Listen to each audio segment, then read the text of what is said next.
பொழுது இருளத் தொடங்கியது. மேட்டுக்கரையிலிருந்து ஒரு பல்லக்கு புறப்பட்டது. வழிகாட்டியாக முன்னே சென்றான் காராளி. அவன் மனம் அளவு கடந்த பதற்றத்தில் இருந்தது. இன்றோ நாளையோ பொற்சுவையை அழைத்து கொண்டு வருவதாக கபிலரிடம் சொல்லி வந்தான். வேந்தர்களின் யானைப்படை வீரர்கள் காடுகளுக்குள் இருந்து முற்றிலும் அகன்று விடவில்லை. அங்கொருவர் இங்கொருவராக தட்டுப்படுகின்றனர். பரம்பு படையினர் கண்ணில் பட்டால் கொன்று விடுவார்களோ என்ற அச்சத்தில் பதுங்கி திரிகிறார்கள். இன்று ஒரு பொழுது கடந்துவிட்டால் பதுங்கி இருக்கும் ஒரு சிலரும் வெளியேறி விடுவார்கள். எனவே நாளை இரவு இரளிமேட்டுக்கு போகலாம் என்று எவ்வளவோ சொல்லியும் பொற்சுவை கேட்கவில்லை. இன்றே போக வேண்டும் என்று சொல்லிவிட்டார். எனவே மிகுந்த பதற்றத்தோடு முன்னே சென்று கொண்டிருந்தான் காராளி. அவன் இருக்கும் இடத்திலிருந்து இரளிமேட்டுக்கு செல்ல குறுக்காக நடந்தால் 2 பொழுதுகளில் போய்விடலாம். ஆனால் புதர்கள் நிறைந்த அந்த பாதையில் பல்லக்கை தூக்கிச் செல்வது கடினம். எனவே சுற்றி செல்லும் ஒற்றையடி பாதை ஒன்றின் வழியே அழைத்துச் சென்றான். இரவு வேலை என்பதால் அவனது பதற்றம் அதிகமாக இருந்தது. அவன் இந்த மலைப்பகுதியை நன்கு அறிந்தவன். விலங்குகளால் எந்தவிதமான பாதிப்பும் ஏற்பட வாய்ப்பில்லை. ஆனால் இளவரசியாரின் பயணத்தை வேந்தர் படையினரோ வெங்கல் நாட்டினரோ பார்த்துவிடக்கூடாது. அப்படி நேர்ந்தால் அஃது இளவரசியின் உயிருக்கே ஆபத்தாகிவிடும். எனவே மிகுந்த எச்சரிக்கையோடு அழைத்துச் சென்றான். பல்லக்குக்குள் பொற்சுவையும் சுகமதியும் எதிரெதிராக உட்கார்ந்திருந்தனர். அது பெருமெத்தையும் விரி சிறகும் கொண்ட பெரும் பல்லக்கன்று. ஒரு நாற்கயிரும் இளம் பஞ்சு தூவியும் கொண்ட குறும் பல்லக்கு. ஒருவர் மட்டுமே பயணிப்பதற்கானது. ஆனால் அதில் 2 பயணித்தனர். நான் இறங்கி நடந்து வருகிறேன் என்று சுகமதி எவ்வளவோ சொல்லி பார்த்தாள். பொற்சுவை கேட்கவில்லை. நீ பல்லக்கில்தான் வரவேண்டும் என்று உள்ளே அமர வைத்துக் கொண்டாள். அன்னகர்கள் பல்லக்கை தூக்கி நடந்தனர். இந்த சிறிய இடத்தில் நீங்கள் தனியே அமர்ந்து வருவதுதான் வசதியாக இருக்கும். இப்போது பாருங்கள், கால் நீட்டக்கூட முடியாமல் குறுக்கி உட்கார்ந்திருக்கிறீர்கள். எனது மனதுக்கு வேதனையாக இருக்கிறது. நான் இறங்கி நடந்து வருகிறேன் இளவரசி என்று சொல்லி பல்லக்கை விட்டு இறங்க மீண்டும் அனுமதி கேட்டாள். எனது வாழ்வின் மிக முக்கியமான இந்த நேரத்தில் நீ எனக்கு மிக அருகில் இருக்க வேண்டும் சுகமதி. எல்லா நேரங்களிலும் நான் உங்களுக்கு அருகில்தானே இருக்கிறேன் இளவரசி. இளஞ்சிரிப்போடு பொற்சுவை சொன்னாள். நீ என்னை விட்டகலாத நிழல். ஒளியின் போது நிழல் வெளியில் இருக்கும். இருளின் போது நிழல் உள்ளுக்குள் வந்து உட்கார்ந்து கொள்ளும்.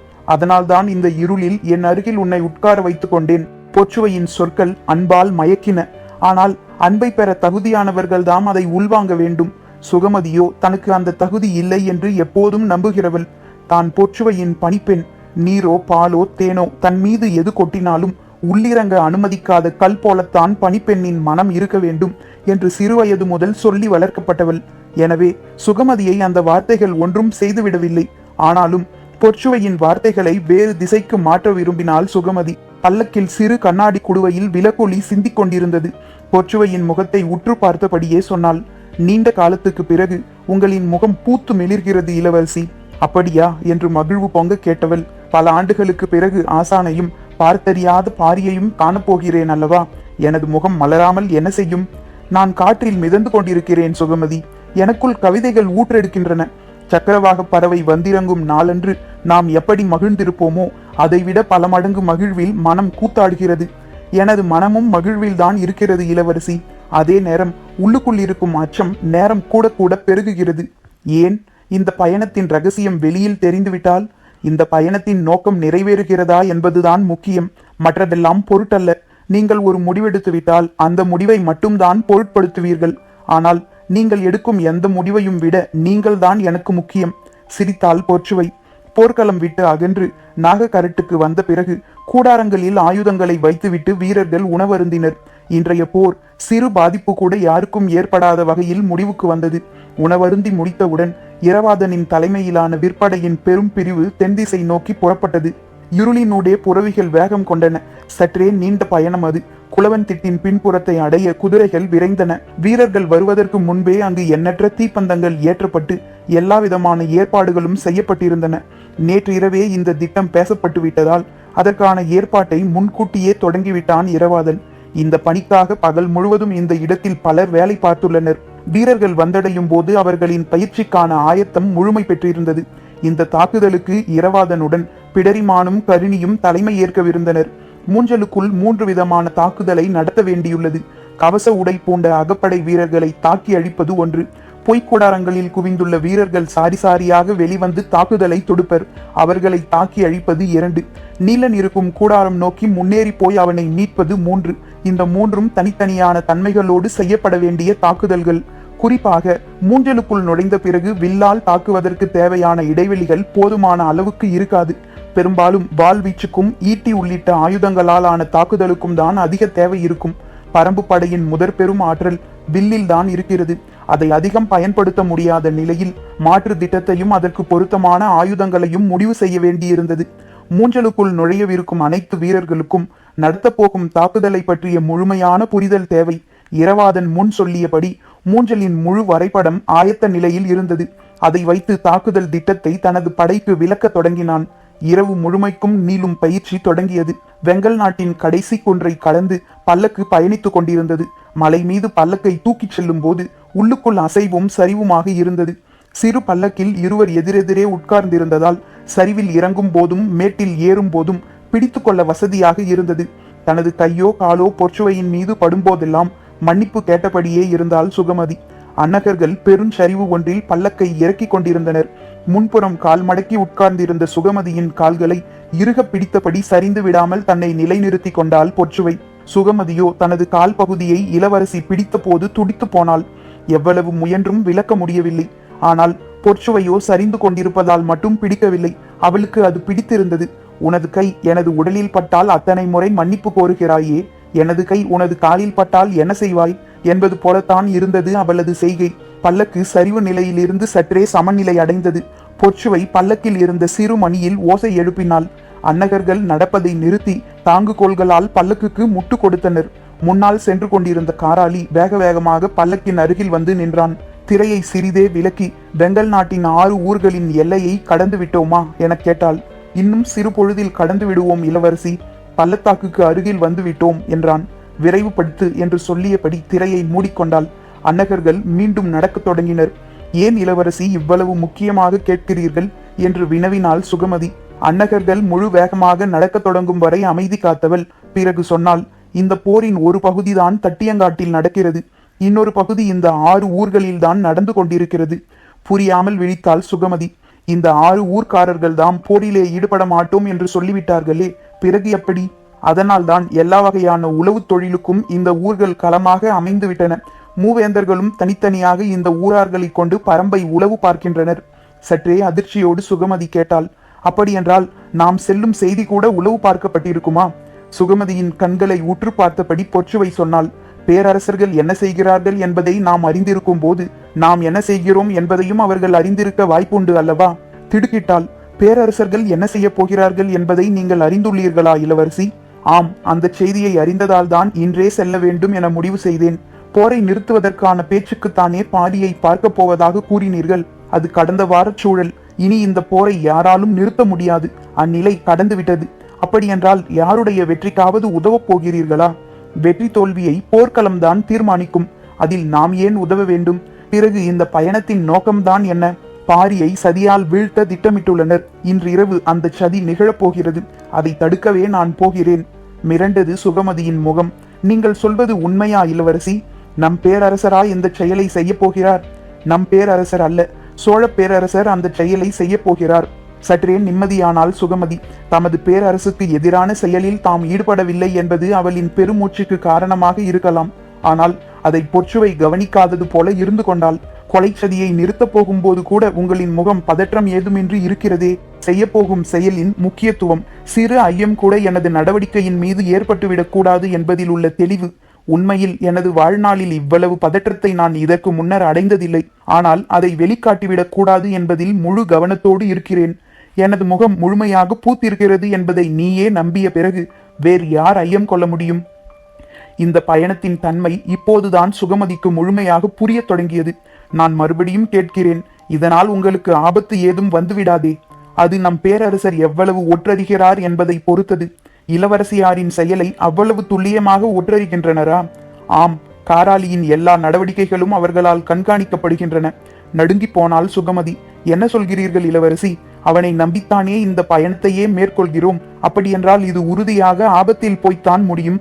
காராளியிடம் பொய்யில்லை, அவன் உண்மையான கலைஞன். ஆனால் அவனுடைய எல்லா நடவடிக்கைகளும் ஒற்றறியப்படுகின்றன.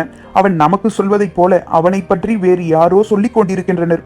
போர் நிறுத்தத்துக்காக பேசப்போவதாக இருந்தால் இந்த பயணத்தை நான் மேற்கொண்டிருக்க மாட்டேன். ஆனால் இது பாரியின் உயிர் பறிக்கும் சதி தொடர்பானது. இதை கேள்வியுற்ற பிறகு எப்படி நான் போகாமல் இருக்க முடியும்? கேள்விப்பட்டது உண்மை என எப்படி நம்பினீர்கள்? எல்லாவற்றையும் உண்மை இல்லை என நம்பு. அப்போதுதான் உண்மை எதுவோ அது மட்டும் தனித்து துலங்கும். உங்களை போன்ற இளவரசியார்களுக்குத்தான் அது முடியும். எங்களை போன்றோர் எல்லாவற்றையும் நம்பவே பயிற்றுவிக்கப்பட்டவர்கள். பிறகு ஏன் கேள்வி எழுகிறது சுகமதி? அமைதி சூழ்ந்தது. குளவன் திட்டிலிருந்து வந்த பாரியும் காலம்பனும் குடிலில் உணவருந்தி கொண்டிருந்தனர். மற்றவர்கள் பாட்டாப்பிரையில் அமர்ந்திருந்தனர். தேக்கன் நேற்றை போல் இன்றைக்கும் வரவில்லை. தனது குடிலிலேயே தங்கிவிட்டான். வாரிக்கையனும் நாகக்கரட்டின் மீதே இருந்து விட்டார். உதிரனும் ஈங்கையனும் விண்டனும் எதிர்ப்புறம் நின்று பேசிக் கொண்டிருக்க அவர்களை பார்த்தபடி அமர்ந்திருந்தார் கபிலர். அவரது மனம் மிகுந்த கலக்கத்தில் இருந்தது. தேக்கனிடமோ முடியனிடமோ கலந்து கொள்ளாமலேயே பொற்சுவையை அழைத்து வர சொல்லிவிட்டோமே என்ற தவிப்பு அடங்கவில்லை. அந்நேரம் பாரியை பார்த்துவிட்டு முடியன் பாட்டாப்பிரை நோக்கி வந்து கொண்டிருந்தான். அவன் இங்கு வருவதற்குள் எதிர் சென்று பேசிவிடலாம் என அவனை நோக்கி நடந்தார். தீப்பந்த வெளிச்சம் சிறிது தொலைவுக்குத்தான் இருந்தது. ஆனாலும் வேகமாக நடந்து முன் சென்றார். மேலே இருந்து இறங்கிக் கொண்டிருந்த முடியனை பார்த்ததும் தேக்கனின் உடல் நலம் பற்றி கேட்டறிந்தார். சொற்களின் வழியே தனது கவலை வெளிப்பட்டு விடாதவாறு சொல்ல முனைந்தான் முடியன். அதே முயற்சியோடுதான் தொடர்ந்து வந்த கபிலரின் சொற்களும் இருந்தன. நேற்று தன்னை தேடி வந்த காராளி சொல்லிய செய்தியை பகிர்ந்து கொண்டார். தேக்கனையோ உன்னையோ கலந்து கொண்டுதான் அவனுக்கு மறுசொல் சொல்ல வேண்டும் என்று நெடுநேரம் காத்திருந்தேன். ஆனால் இருவரும் வந்து சேரவில்லை. வேறு வழியில்லாமல் அழைத்து வர சொல்லிவிட்டேன் என்றார். அதிர்ச்சிக்குள்ளானான் முடியன். ஏன் அப்படி சொன்னீர்கள்? போர்ச்சூழல் எவ்வளவு மோசமாகிக் கொண்டிருக்கிறது என்பதை பார்த்து கொண்டுதானே இருக்கிறீர்கள். இந்நிலையில் அவர்கள் இங்கு வருவது எந்த வகையிலும் பொருத்தமல்ல என்று கூறினான். எனக்கும் புரிந்தது. அதனால்தான் அதை தவிர்க்க முயன்றேன். ஆனால் முடியவில்லை. நீங்கள் இருவரும் வந்து சேராததால் என்னால் வேறு முடிவெடுக்க முடியவில்லை என்றார். இவர்கள் பேசிக் கொண்டிருக்கையில் வீரன் ஒருவன் முடியனை கண்டு பேச பாட்டாப்பிரையில் இருந்து மேலேறி வந்தான். காராளி என்பவன் நாகக்கரட்டின் வடமுனை பள்ளத்தாக்குக்கு வந்துள்ளான். அவனோடு பல்லக்கு ஒன்றும் வந்துள்ளது. கபிலரிடம் கேட்டுவிட்டுத்தான் வருவதாக சொல்கிறான். உள்ளே அனுமதிக்கலாமா என்று கேட்டான். முடியன் கபிலரை பார்த்தான். நாளைதான் வருவான் என நினைத்தேன் என்று மெல்லிய குரலில் சொன்னார் கபிலர். வருவதன் நோக்கம் என்னவாக இருக்கும் என முடியனால் புரிந்து கொள்ள முடியவில்லை. இவ்வளவு தொலைவு வந்த பிறகு திருப்பி அனுப்புதல் முறையல்ல என்று மட்டும் தோன்றியது. சரி, காராளியை அங்கேயே நிறுத்திவிடுங்கள். பல்லக்கை மட்டும் அனுப்பி வையுங்கள். வழிகாட்ட நம் வீரர்கள் வரட்டும் என்றான். பள்ளத்தாக்கின் நுழைவு பகுதியில் காராளி நிறுத்தப்பட்டான். பரம்பு வீரர்கள் இருவர் வழிகாட்ட அன்னகர்கள் பல்லக்கை தூக்கி கொண்டு பின்தொடர்ந்தனர். பல்லக்குக்குள் உரையாடல் இறுக்கம் கொள்ளத் தொடங்கியது. சுகமதிக்கு அச்சமும் பதற்றமும் அதிகமாகின. அடுத்து என்ன நடக்கும் என்பதை அவளால் எண்ணி பார்க்கவே முடியவில்லை. முகத்தில் வியர்வை துளிர்த்தது. சிறு பல்லக்கு என்பதால் காற்றோட்டமாக இல்லை என்று பொற்சுவையிடம் சமாதானம் சொல்லிக் கொண்டாள். ஆனால் பொற்சுவைக்கு வியர்க்கவில்லை. அவள் தெளிவு கொண்டிருந்ததால் தான் செய்யப்போகும் வேலை எத்தகையது என்பதை பற்றி பலமுறை மனதுக்குள் சிந்தித்து பார்த்து கொண்டாள். வாழ்வு முன்னிலும் பொருள் பொதிந்த இடத்துக்கு தன்னை இட்டுச் செல்வதாக உணர்ந்தாள். சுகமதியால் அதை புரிந்து கொள்ள முடியவில்லை. இவ்வளவு பெரிய செயலுக்கு போகும்போது கூட இளவரசியால் எப்படி இயல்பு மாறாமல் இருக்க முடிகிறது? என்னதான் சிந்தனையை ஒருமுகப்படுத்தினாலும் மனதின் ஆழத்தில் இருக்கும் உணர்வு நீருக்குள் இருக்கும் காற்று குமிழியைப் போல முகத்தில் வெளிப்பட்டுதானே ஆக வேண்டும். ஆனால் பொற்சுவையின் முகத்தில் எதையும் கண்டறியவே முடியவில்லையே என சிந்தித்த வண்ணமே இருந்தால். இரளிமேட்டுக்கும் நாகக்கரட்டுக்கும் இடைப்பட்ட பள்ளத்தாக்கில் சமதள பயணம் என்பதால் இடுக்கி நெருக்கி உட்காரும் நிலையில்லை. ஆனாலும் சுகமதியால் இயல்பாய் இருக்க முடியவில்லை. என்ன செய்வது என தெரியாமல் பொற்சுவையின் முகத்தை பார்ப்பதும், பிறகு பார்வையை தவிர்த்து குனிந்து கால் விரல்களை பார்ப்பதும், சிறு விளக்கின் அசைவை பார்ப்பதுமாக வந்தாள். சிறிது நேரத்துக்கு பிறகு எதையோ சொல்ல தலை நிமிர்ந்து பொற்சுவையை பார்த்தாள். அவளது முகத்தில் மாற்றங்கள் தெரிந்தன. தனது எண்ணத்தில் இருக்கும் குழப்பம்தான் அப்படி தோன்றுகிறது என நினைத்து குனிந்து கொண்டாள். சிறிய இடைவெளிக்கு பிறகு மீண்டும் பொற்சுவையின் முகத்தை பார்த்தாள். அவளது முகத்தில் வியர்வை துளிகள் இருந்தன. சுகமதி அதிர்ச்சிக்குள்ளானாள். திடீரென இளவரசிக்கு என்ன ஆயிற்று என புரியவில்லை. காற்றோட்டம் குறைவாக இருப்பதால் வியர்க்கிறதோ என நினைத்து பல்லக்கின் திரையை விலகட்டுமா இளவரசி என்று கேட்டாள். வேண்டாம் என்று மறுத்தாள் பொற்சுவை. இவ்வளவு நேரம் பேசி வந்த குரலின் இனிமை இப்போது இல்லை. அவளது எண்ணம் குழப்பத்துக்குள் மூழ்குவது தெரிந்தது. சுகமதி அவளது முகத்தையே உற்று பார்த்தாள். பொற்சுவையின் கண்கள் இங்கும் அங்குமாக அலைமோதின. சுகமதி தன்னை கண்டறிகிறாள் என்று கூட அவளால் கணிக்க முடியவில்லை. மனம் தத்தளித்தபடி இருந்தது. என்ன செய்வதென அறியாத பதற்றம் சூழ்ந்தது. சட்டென சொன்னாள், உனது காதில் இருக்கும் அணிகலனை கழற்று. சுகமதிக்கு புரியவில்லை. எனது காதணியை ஏன் கழற்றச் சொல்கிறாள் என்று மனம் குழம்பியபடி இருக்க கைகள் காதணியின் திருகாணியை திருகிக் கொண்டிருந்தன. அவளின் கைகள் செய்து கொண்டிருந்த அதே வேலையை பொற்சுவையின் விரல்களும் செய்து கொண்டிருந்தன. அவள் தனது காதணியின் திருகாணியை கழற்றி கொண்டிருந்தாள். ஏன் இதை செய்கிறாள் என்று சுகமதிக்கு முற்றிலும் விளங்கவில்லை. சுகமதி அணிந்திருந்தது சிறிய வடிவிலான பூங்குழை காதணி. அதை அவள் கழற்றும் போதே பொற்சுவை தான் அணிந்திருந்த பெரிய வடிவிலான மகரக்குழை காதணியை கழற்றி சுகமதியின் கைகளில் கொடுத்தாள். அதை வாங்கியபடி புரியாமல் விழித்த சுகமதியை பார்த்து, நீ இந்த காதணியை இட்டுக்கொள் என்றாள். இளவரசி அணிந்திருக்கும் மகரக்குழை காதணியை நான் மாட்டுவதா? சொல்லும் போதே அச்சத்தில் நடுங்கினாள். ஆனால் பொற்சுவையோ, நான் வேறு காரணத்துக்காக சொல்கிறேன், அணிந்து கொள் என்றாள். சுகமதி மீண்டும் மறுக்கவே சற்றே கோபத்தை வெளிக்காட்டினாள். அதன் பிறகு சுகமதியால் மறுக்க முடியவில்லை. பாண்டிய நாட்டு இளவரசியின் விலை மதிப்பற்ற மகரக்குழை காதணியை தனது காதில் மாட்டிக்கொண்டாள். பொற்சுவை சுகமதியின் காதுகளையே உற்று பார்த்தாள். மகரக்குழை காதணி ஆடியபடியே வந்தது. காதணியையே பார்த்து கொண்டிருந்த பொற்சுவை பல்லக்கில் சுடர்விட்டு கொண்டிருந்த சிறு விளக்கை எடுத்து அதை சுகமதியின் கைகளில் கொடுத்தாள். அவள் என்ன செய்கிறாள் என சுகமதிக்கு புரியவில்லை. ஆனாலும் அவள் சொன்னபடி விளக்கை இறக்கி பிடித்து கொண்டாள். பொற்சுவையோ பல்லக்கின் திரையை மிகச் சிறிய அளவு மட்டும் விலக்கி வெளிப்புறமாக பார்த்தாள். இவ்வளவு சிறிய அளவு விளக்கொலியில் எதை பார்த்துவிட முடியும் என புரியாமல் தவித்தாள் சுகமதி. சிறிது நேரத்துக்கு பிறகு விளக்கை மீண்டும் மேலே மாட்டச் சொன்னாள். சுகமதி விளக்கை மாட்டினாள். தங்களின் நடவடிக்கை எதுவும் புரியும்படி இல்லை இளவரசி. சிறிது நேரம் பொறு, சொல்கிறேன். பொற்சுவையின் மனம் சற்றே அமைதி கொண்டது. அடுத்து என்ன செய்ய வேண்டும் என விரைவாக முடிவெடுக்க தொடங்கினாள். இதை சுகமதிக்கு தெரியப்படுத்துவது அவசியம் என தோன்றியது. இதுவரை பேசியதை விட மெல்லிய குரலில் சொன்னாள். நான் சொல்வதை கேட்டு அச்சப்படாதே. நமது பல்லக்கை தூக்கி வருகிறவர்கள் அன்னகர்கள் அல்லர். ஒரு கணம் நடுங்கி மீண்டாள் சுகமதி. என்ன சொல்கிறீர்கள் இளவரசி? ஆம், நினைவு தெரிந்த நாள் முதல் பல்லக்கில் பயணிப்பவள் நான். பல்லக்கு பயணத்தின் அத்தனை விதத்தையும் என்னால் எளிதில் கண்டறிய முடியும். கண்ணிமைக்காமல் பார்த்தாள் சுகமதி. அன்னகர்கள் பல்லக்கை தூக்குவதற்கும் மற்றவர்கள் பல்லக்கை தூக்குவதற்கும் எவ்வளவோ வேறுபாடுகள் உண்டு. அன்னகர்கள் பல்லக்கை தூக்கிச் செல்வது நீரில் மிதக்கும் பூவை போன்றது. அதுவே மற்றவர்கள் தூக்கிச் செல்வது கூடையில் தூக்கிச் செல்லும் பூவை போன்றது. வீசும் காற்றுக்கும் தூக்கிச் செல்பவரின் தோல் குலுங்கலுக்கும் பூ ஆடிக்கொண்டேதான் இருக்கும். இவர்கள் அன்னகர்கள் இல்லையா இளவரசி? ஆம், எனக்கு முதலிலேயே சிறிய ஐயம் வந்தது.